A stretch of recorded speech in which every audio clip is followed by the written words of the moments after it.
Salut les phénomènes, j'espère que vous allez bien. Nouvelle vidéo, mais les nouvelles, elles, ne sont pas jolies à entendre. J'ai l'impression que du côté du FC Barcelone, on n'a pas le droit au bonheur, du moins au bonheur sur une longue durée. Car bien évidemment, ces derniers jours, on a quand même eu quelques bonnes nouvelles, etc. concernant les socios qui acceptent les deals économiques. Lewandowski qui se rapproche pas à pas du FC Barcelone. Seulement voilà, ça dure pas longtemps les gars au FC Barcelone, on dirait qu'on est maudit. À chaque fois qu'il y a quelques bonnes nouvelles, hop, juste derrière, mauvaise nouvelle, on rechute directement. On va parler bien évidemment des pépins physiques qui inquiètent le FC Barcelone concernant Ansu Fati. On va faire un rapide tour sur Rafinha, sur De Jong aussi, le PDG de Manchester United a parlé les gars, on va voir ensemble ce qu'il a dit. Juste avant, je t'invite à t'abonner, ça me ferait extrêmement plaisir. Merci à tous ceux qui s'abonnent. On est de plus en plus nombreux, ça fait trop plaisir les gars. Franchement, je sais pas comment vous remercier. Merci à tous pour le soutien, ceux qui regardent les vidéos régulièrement. Et on est parti, on commence par le dossier Rafinha les gars. On apprend que Juan Laporta a déclaré à Rafinha que le FC Barcelone essaierait de le signer après l'approbation des leviers économiques. Alors ce qu'on apprend dans ce communiqué, c'est tout simplement que Laporta aurait donné sa parole à Rafinha pour essayer, les gars, il utilise le terme essayer de le signer. Moi je pense savoir pourquoi il utilise essayer les gars, parce qu'il y a de nombreux clubs qui sont dans la course pour enrôler Rafinha. Par exemple, Arsenal, les gars. Et vous savez, je vous apprends rien si je vous dis, quand il y a plusieurs clubs sur un joueur, ça va faire que surenchérir, surenchère. Et le prix peut vite chiffrer. Et pour moi, personnellement, si jamais Arsenal pousse les enchères jusqu'à 65, 70 millions, 80 millions, on laisse tomber Rafinha. Pour moi, 70 millions pour Rafinha, c'est impensable. Je trouverais ça extrêmement cher. On va voir d'ailleurs l'offre que le FC Barcelone aurait fait à Leeds, les gars. Le Barça propose 40 millions à Leeds pour Rafinha. Personnellement, pour moi, ça me semble raisonnable. Il a une marge de progression énorme. Il a un talent, on le connaît. Mais 40 millions, ça me semble raisonnable. Ça me semble parfait. Seulement, voilà, comme je vous ai dit, Arsenal est dans la course aussi. Et quand il y a plusieurs clubs, ce 40 millions-là, il peut vite passer à 45, 50, 55, 60. On sait que du côté de Leeds, ils espèrent en tirer 50 à 55 millions sur le joueur. On verra si la concurrence est vraiment coriace et que ça va partir sur des 60, 65 millions. J'espère que le Barça va se retirer de la course si jamais le prix augmente à 70 millions, etc.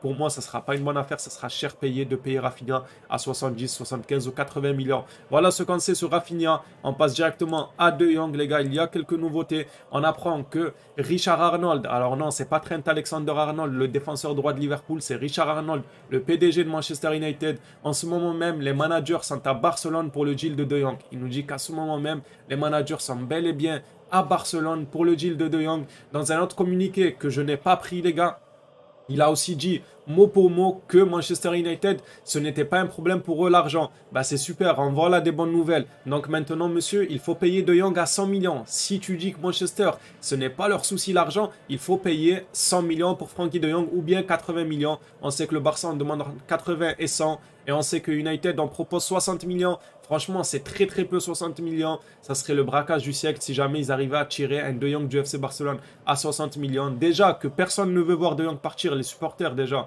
Personne ne veut voir De Jong partir. Imaginez en plus, on le voit partir pour 60 millions. Ça ferait encore plus mal que s'il partait pour 100 millions ou 80 millions et qui ramènerait quand même une belle somme dans les caisses du FC Barcelone. Voilà ce qu'on apprend sur De Jong, les gars. On va parler directement, on va passer directement à quelque chose qui va nous fâcher, c'est Ansu Fati, les gars. J'avais beaucoup d'espoir sur lui. Je vous disais tout le temps.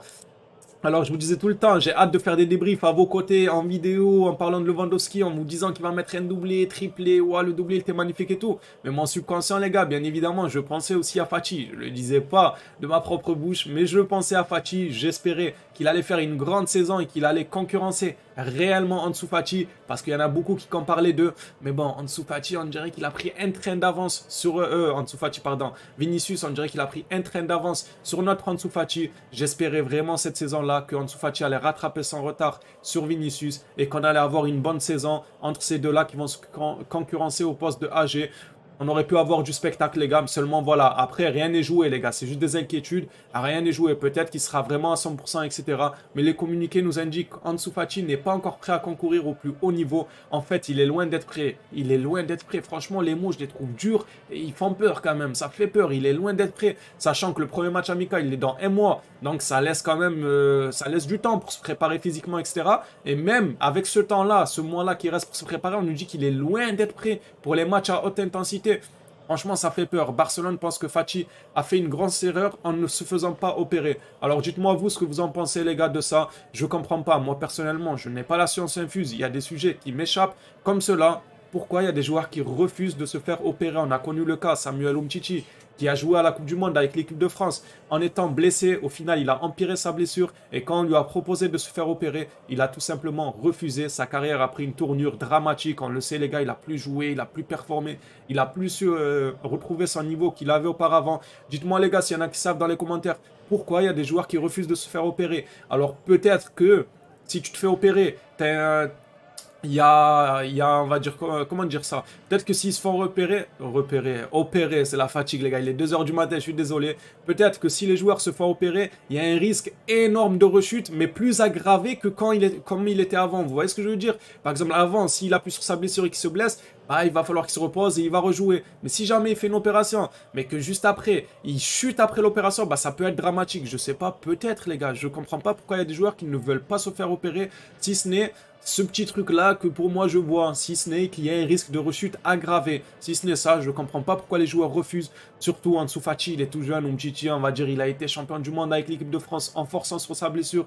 La Fati, il est champion de rien du tout, les gars. Il nous fatigue, il est tout le temps blessé, on compte sur lui pour concurrencer Vinicius, pour remettre le Barça sur le toit de l'Europe. Et on apprend qu'il est loin d'être prêt pour les matchs à haute intensité. Franchement, ça me fait de la peine pour lui. Ça me fait vraiment de la peine pour lui. J'avais beaucoup d'espoir pour lui. J'espère que ça ira. J'espère que ce sont juste des communiqués futiles, etc. pour parler. Mais qu'au final, il sera bel et bien là. Et il sera bel et bien à 100%. Je l'espère, les gars. D'ailleurs, le club lui-même, le FC Barcelone, compare la situation de blessure d'Ansu Fati à celle d'Umtiti. Vous voyez, même le club, il le compare à celle d'Umtiti. Ça fait peur, les gars. Quand on voit la tournure de la carrière à Umtiti, j'ai peur que Fati prenne la même tournure que lui. Mais bon, Fati... Ah là, il faut qu'il se remette dans le droit chemin, les gars. Parce que quand on voit des photos comme ça sur les réseaux... Ah, Fati, tu fais fuir la baraka, là, Fati. Tu fais fuir la baraka. Franchement, il faut qu'il se remette dans le droit chemin, qu'il revienne tâter un peu le terrain. Et peut-être qu'il aura un peu de baraka, un peu plus de baraka avec les blessures. Le laisseront tranquille. En tout cas, si jamais vraiment Fati n'est pas au top de sa forme pour jouer les matchs à haute intensité, j'en connais un qui doit se frotter les mains. C'est bien évidemment Xavi. Parce que tout simplement, il mettra son grand ami Ferran Torres, les gars. On le sait tous. Alors, je pense pas que ça ferait plaisir à Xavi que Fati soit blessé. On va quand même pas abuser, les gars. Je pense pas qu'il veut le malheur de ses joueurs. Encore plus un talent comme Fati. Mais voilà, il va se dire, c'est un mal pour un bien. Il y a Ferran Torres qui va pouvoir jouer. Parce que si jamais Fati est là, que Dembélé prolonge et qu'il y a Lewandowski, où vous faites jouer Ferran Torres? Il n'a plus sa place, il doit être sur le banc. Donc, avec la blessure de Fati, bah, Xavi se frotte les mains, les gars, avec son petit rire de méchant dans les films. Il doit se frotter les mains. En tout cas, on lui souhaite que du bien à Ansu Fati. J'espère qu'il se rétablira le plus vite possible pour les matchs à haute intensité, pour concourir au plus haut niveau.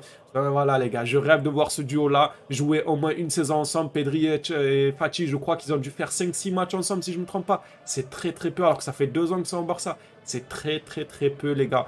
J'espère vraiment qu'il fera une saison pleine pour voir ce que ces deux génies du ballon rond vont donner sur le terrain. En tout cas, merci à tous ceux qui soutiennent, merci à tous ceux qui like, qui s'abonnent. Ça fait extrêmement plaisir. Prenez soin de vous, les phénomènes. Bonne soirée. Je suis extrêmement fatigué, les gars. Il est 2 h du matin. Dormez aussi, les gars. Reposez-vous, c'est important. Allez, ciao tout le monde.